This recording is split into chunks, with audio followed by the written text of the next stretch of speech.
Friends, judging by the sound of the crickets or grasshoppers or whatever those are in the trees, we are in Leesburg County, Virginia in August with a black jacket.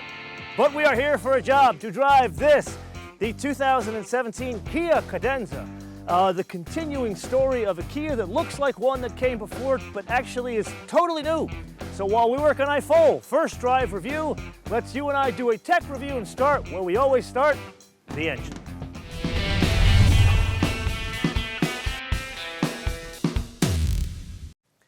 Now, over the past couple of years, you and I have been following a trend, and that is turbocharged four cylinders have been replacing six-cylinder engines in cars this size, even down to like a midsize. And actually, it was the Hyundai Sonata that started that trend in 2011, where there was no V6 on offer and everybody else kind of followed suit.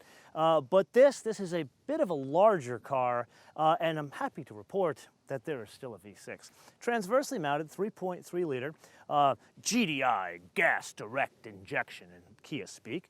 But the business end is 290 horsepower, which comes in at a relatively high engine speed of 6,400 RPM. But then there's the torque, that's what's important to you and I. 253, which is all fine and good, but it also comes in at an unusually high engine speed of 5,200 RPM. It's been a while since I've seen an engine speed or peak torque come in at an engine speed like that. Then let's put aside the actual output and talk about the construction. It's an aluminum block and aluminum heads. But what's also really interesting here is a lot of cars nowadays, a lot of car companies, especially now that we saw in that CX-9, they rate horsepower and torque based on premium fuel economy. Well, here's a situation where it's running on good old cheapo 87, but it still does a 12-to-1 compression ratio. Anyway, let's put all that aside. It basically sends power to the wheels, front wheels that is, with an 8-speed automatic. Now, I think what we need to do is press on to driving dynamics, but point out some things that affect driving dynamics more in the measure side of the world.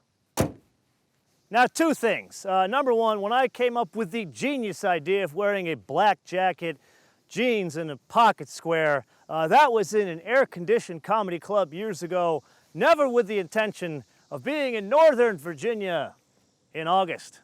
But let's press on anyway. So before we dive into driving dynamics, we need to talk about design, but I never like to tell you guys what you can see. We need to talk about design and some tricks of hiding things. So we already kind of discussed this is another Kia that is totally new, but it looks like the one that came before it.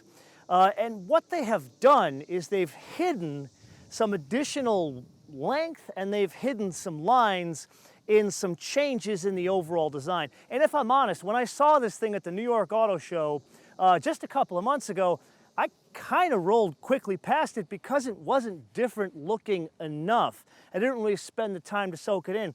But now that I'm here, you actually do see how different it is. You really do need to be here in person to kind of get all of the changes. But what are they? So we just recently drove that Genesis G90. Let's look at that as an example, not because the two companies are related, but really as size. That thing as a yardstick is a huge car. It competes with an S-Class and a 7 Series. Well, this has a wheelbase of 112.4 inches. That's a foot shorter than the G90, and the overall length is 195.7. So not a small car in any way, shape, or form, but they still put the same general Kia shape on it. And so where does all that extra length go? Well, that's really here. But if you look at the G90, it has this huge rear door. In a car like that, it works because it's designed to have a big rear seat and kind of be a limousine in certain parts of the world.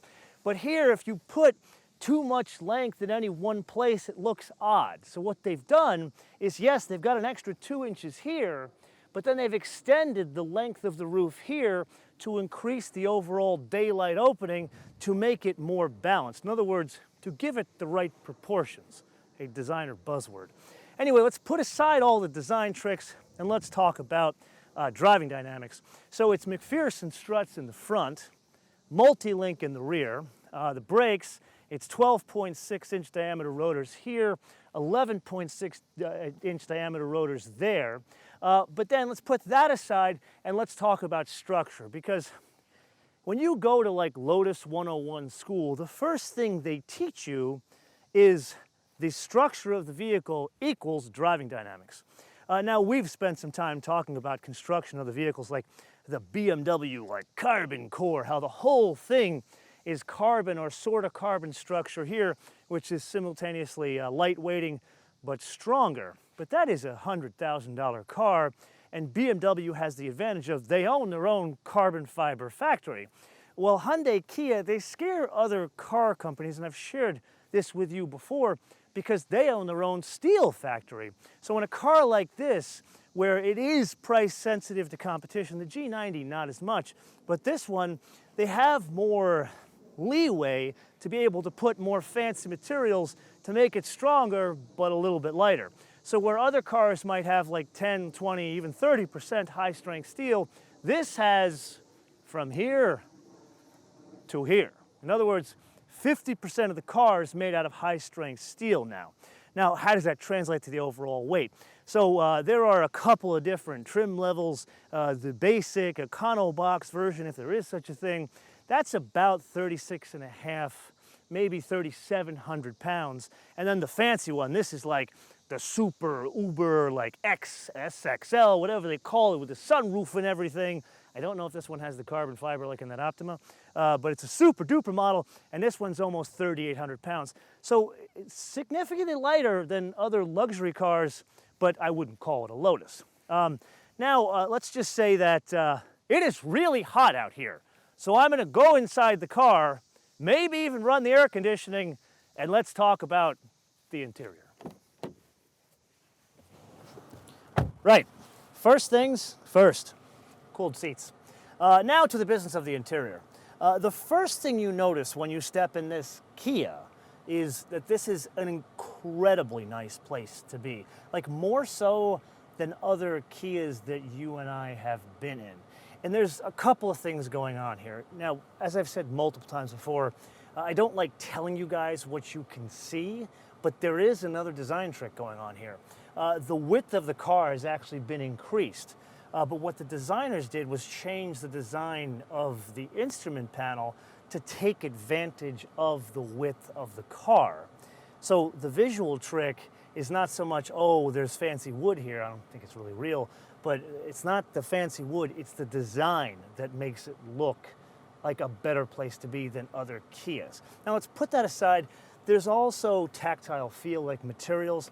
Now the one I'm sitting in, I've already told you, this is like the super double, like SXL fancy model.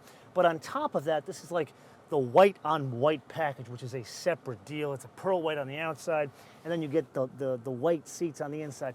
I don't think I'd want a white interior, but it looks cool when it's new. Now there's a couple of things going on here. Number one, this leather here, it's Napa leather. And then they've borrowed a trick from Bentley where they've done this like quilting. It's not as cool as a Bentley, but I can see where they were going. Then even on the roof here, it's not suede, but it's kind of like a faux suede deal, which definitely adds to the maturity of the interior. Speaking of somewhat mature, there is a panoramic sunroof here, but you know what? It's hot, so we're gonna close that. Just know that there's a roof there. And then that's kind of the deal in terms of design and tactile feel, but there's a third piece to this.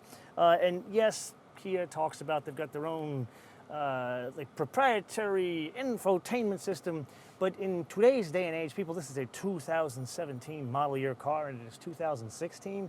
It is more about platforms like this, an iOS device or a Google Android device. So no, in the last Kia we drove, that was fitted with Android Auto. This is the first one we're going to drive that's going to be fitted with both Android Auto and Apple CarPlay.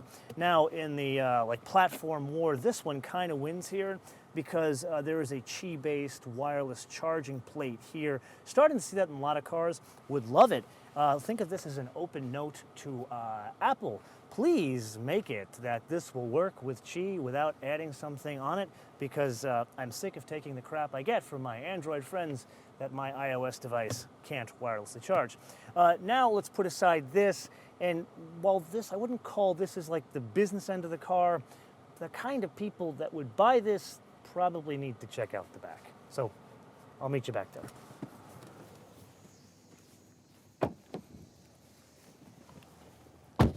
So there are three things back here. Number one, can absolutely cross my legs back here, and I am 6 foot. Number two, there are heated seats. We are not using them today. And number three, this white interior. It is lovely to look at on a nice, bright, sunshiny summer day when the car is brand new. But something tells me, the OCD in me, I don't think I could live with a white interior. It would just keep me from driving because I'd be cleaning it all the time. Anyway, it's hot in here too, so back outside. So in summary, what do we got? Well, once again, a rather large investment into a car that looks very similar to the car it replaces, but now we've unpacked together all of some of the subtle changes, but we're going to have to drive them together in the full first drive review, so make sure you come back for that, and I will have a surprise special guest join me on this ride. But then I need to turn this around to you guys, and as I said now 3 times in this episode, I never like to tell you what you guys can see, so I'm just going to ask you, what do you think of this design? Is it too little? Does it look too much like the car it replaces? Should they have made a completely different car? Or do you like the rather signature Kia look, especially in that daylight opening? And don't just tell me, yes, I like it, or no, I don't like it. Tell me why or why not. And for good measure, let me know what you currently drive. Let me know in the comments below or via our social media, MotoManTV all one word, MotoManTV all one word, Facebook, Twitter, and Instagram. And with that, I want to leave you with 2 things.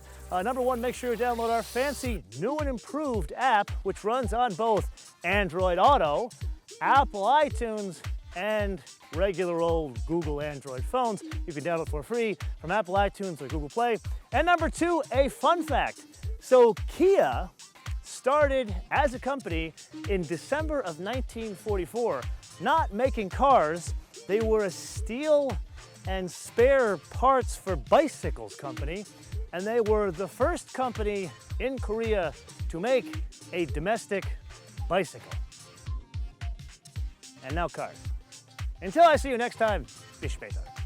And it's really hot.